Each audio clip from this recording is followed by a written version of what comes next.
नमस्कार दोस्तों, आप सुन रहे हैं आपका अपना पॉडकास्ट चैनल सोइल से कुछ बातचीत और मैं हूं आपका मेजबान। आज हम बात करने जा रहे हैं एक ऐसे विषय पर जो आज के समय में पूरी दुनिया के लिए अत्यंत महत्वपूर्ण बन चुका है। मिडिल ईस्ट में ईरान, इजराइल और अमेरिका के बीच बढ़ता तनाव। दोस्तों, अक्सर हम खबरों में सुनते हैं कहीं हमला हुआ, कहीं जवाबी कार्रवाई हुई, लेकिन असल सवाल ये है कि आखिर इस संघर्ष की जड़ क्या है। सबसे पहले समझते हैं कि यह केवल सीधा युद्ध नहीं है, बल्कि कई दशकों से चल रहा एक जटिल टकराव है। ईरान और इजराइल के बीच गहरी दुश्मनी है।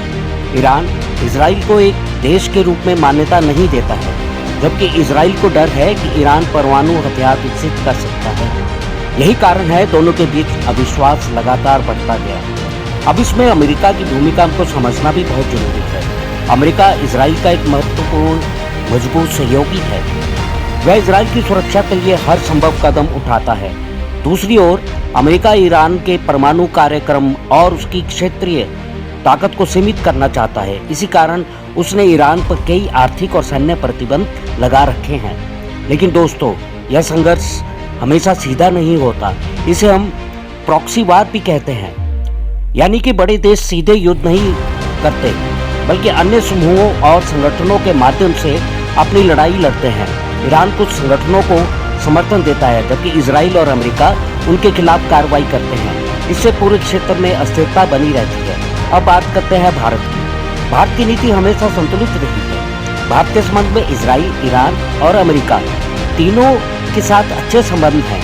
एक तरफ भारत इजराइल से रक्षा और तकनीकी सहयोग लेता है, दूसरी तरफ ईरान से तेल और रणनीतिक परियोजना से जुड़ा हुआ है और अमेरिका के साथ भी उसकी मजबूत साझेदारी है।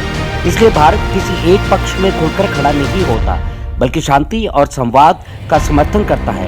अब सवाल आता है कि इस संघर्ष में दुनिया के कौन से देश प्रभावित होते हैं। दोस्तों, इसका असर सिर्फ मिडिल ईस्ट तक सीमित नहीं है। जब भी इस क्षेत्र में तनाव बढ़ता है तो तेल की कीमतें बढ़ती जाती हैं।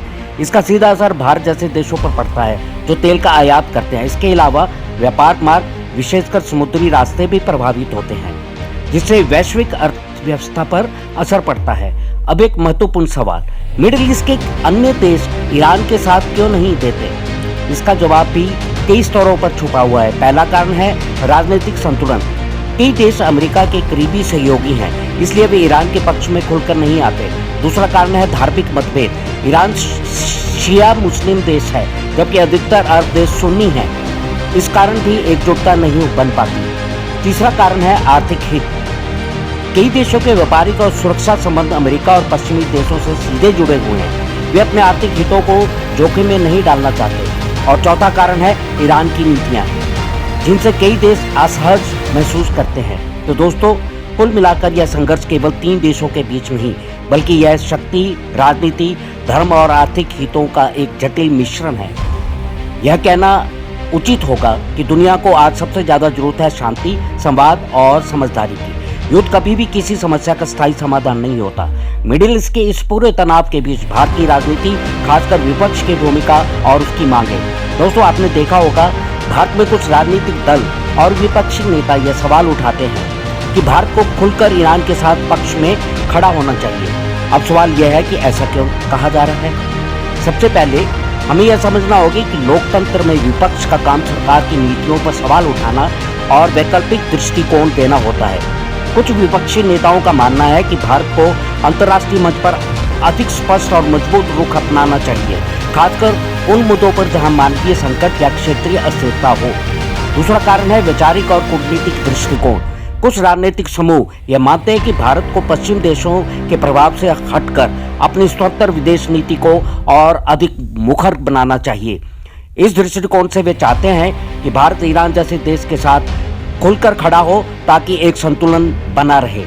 लेकिन अब सबसे महत्वपूर्ण प्रश्न, अगर भारत सरकार वास्तव में खुलकर ईरान के पक्ष में खड़ी हो जाए तो इसके क्या परिणाम हो सकते हैं? दोस्तों, भारत की विदेश नीति का सबसे बड़ा आधार है संतुलन और व्यवहारिकता। भारत के संबंध में केवल ईरान से ही नहीं, बल्कि इजराइल, अमेरिका और खाड़ी देशों से भी गहरे हैं। अगर भारत खुलकर किसी एक पक्ष में खड़ा हो जाए तो इसके कई संभावित नुकसान हो सकते हैं। पहला, कूटनीतिक संतुलन बिगड़ सकता है। अमेरिका और इजराइल जैसे देशों के साथ भारत के रणनीतिक और रक्षा संबंध प्रभावित हो सकते हैं। दूसरा, आर्थिक प्रभाव। भारत को बहुत बड़ा व्यापार और निवेश पश्चिमी देशों और खाड़ी क्षेत्र से जुड़ा है। लाखों भारतीय नागरिक खाड़ी देशों में काम करते हैं। अगर संबंध बिगड़ते हैं तो इसका सीधा असर रोजगार और अर्थव्यवस्था पर भी पड़ता है। तीसरा, ऊर्जा सुरक्षा। भारत तेल के लिए कई देशों पर निर्भर है। अगर संतुलन बिगड़ा तो तेल आपूर्ति और कीमतों पर भारी असर पड़ सकता है।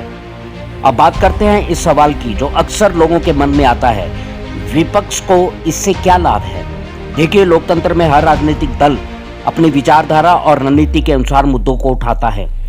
कुछ विपक्षी दल अंतर्राष्ट्रीय मुद्दों पर सरकार की आलोचना करके अपनी राजनीति स्थिति मजबूत करना चाहते हैं। कई बार यह घरेलू राजनीति से भी जुड़ा होता है, जहां वे यह दिखाना चाहते हैं कि उनकी सोच अलग और अधिक स्पष्ट है।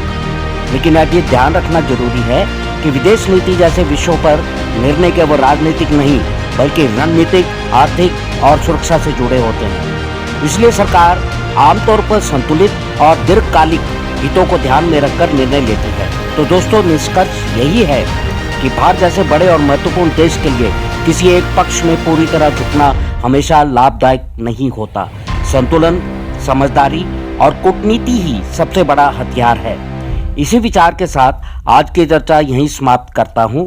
आप सुन रहे हैं सोहेल से कुछ बातचीत। अगर आपको यह एपिसोड पसंद आया हो तो इसे शेयर करें और अब लाइक करें। Thank you.